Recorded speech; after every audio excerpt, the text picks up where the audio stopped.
Excuse में exam कैसा गया आपका? एग्ज़ाम कंप्लीट हो जाए यही बहुत बड़ी बात है जीएस में। और बाकी क्या कैसे क्वेश्चंस है? क्वेश्चन बहुत लेंदी थे, 70 पेजेस दिए हुए थे एथिक्स का पेपर लिखने के लिए। और बाकी किस पर्सन से क्वेश्चन ज़्यादा आया है? मुझे सांस लेने दीजिए इस टाइम प्लीज। 2 मिनट बस। बोलिए। किस पर्सन से ज़्यादा क्वेश्चंस आए? क्वेश्चन एथिक्स के जैसे आते हैं, हाफ पेपर केस स्टडीज़ का, हाफ पेपर नॉर्मल पोर्शन का वो आता है, वैसे आया था। जैसे कि आपने बताया लेंदी क्वेश्चंस आए, तो उसको टाइम मैनेजमेंट आपने कैसे किया?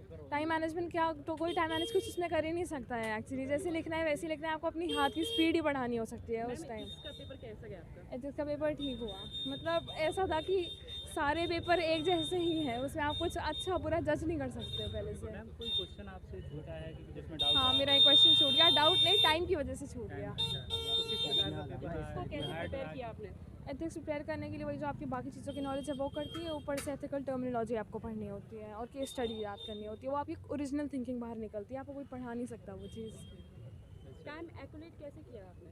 टाइम मेरा तो पेपर छूट भी गया, 20 मार्क्स का छूट गया, because the paper was very lengthy. The paper had 70 pages to write, so it was very difficult. After attempting GS3 in the morning, शाम को 70 पेज दोबारा लिखना, तो it's a challenge in itself. अगले पेपर की क्या रणनीति आपकी?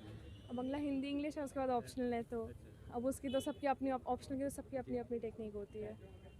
तो मैम ये बताइए, ऑप्शनल पेपर अब आपका क्या है? ऑप्शनल Subject लॉ क्या है, रहेगा? ऑप्शनल लॉ है मेरा, पर उस लॉ को क्यों ले रहे हैं आप? क्योंकि मैंने LLB किया हुआ है, मुझे लॉ पसंद है, इसलिए मैंने ऑप्शनल में लॉ लिया हुआ है। मैडम एथिक्स के पेपर से आपको लगता है कि क्या ये करप्शन कम होगा? एथिक्स के पेपर से ये है कि हाँ, एथिकल स्टैंडर्ड, मतलब अगर आप उन चीज़ों को इन्फोर्स करते हो, अगर आप सिर्फ पढ़ने के लिए पढ़ते हो कोई चीज़, तब तो कोई फ़ायदा ही नहीं किसी भी चीज़ का। बट अगर आप उन चीज़ों को सच में इन्फोर्स करते हो और अपनी लाइफ में अप्लाई करते हो, तो डेफिनेटली इंसान की पर्सनैलिटी में बहुत चेंज आता है। मैम आपने सेल्फ में स्टडी की या फिर किसी अकेडमी वगैरह से की? मैंने कम्प्लीटली सेल्फ स्टडी की है, मैंने कोई कोचिंग नहीं लिया है मैं। आपने एथिक्स से क्या सीखा है? थोड़ा बता सकते हैं क्या? मैंने तो इससे ये सीखा कि हाँ, मतलब you have good options and you have bad options, and what you choose depend shows your character actually. Hindi में और इंग्लिश की बात करें तो हाँ। क्या अंतर है मीडियम का? कितना अंतर पड़ सकता है? एक्चुअली हिंदी और इंग्लिश में कोई अंतर नहीं है, दिक्कत रीजनल लैंग्वेज वालों को थोड़ी होती है, क्योंकि पेपर हिंदी और इंग्लिश में आता है। तो कई बार ऐसा होता है कि हमें इंग्लिश में पेपर नहीं समझ आता, तो हम हिंदी में पढ़ सकते हैं उस चीज़ को। लेकिन अगर रीजनल लैंग्वेज के लोग, अगर उनको इंग्लिश में नहीं समझ आए, उनके पास वो ऑप्शन नहीं रहता। ये थोड़ा सजेशन क्या रहेगा? थोड़ा आपका सुझाव? ये कि हाँ,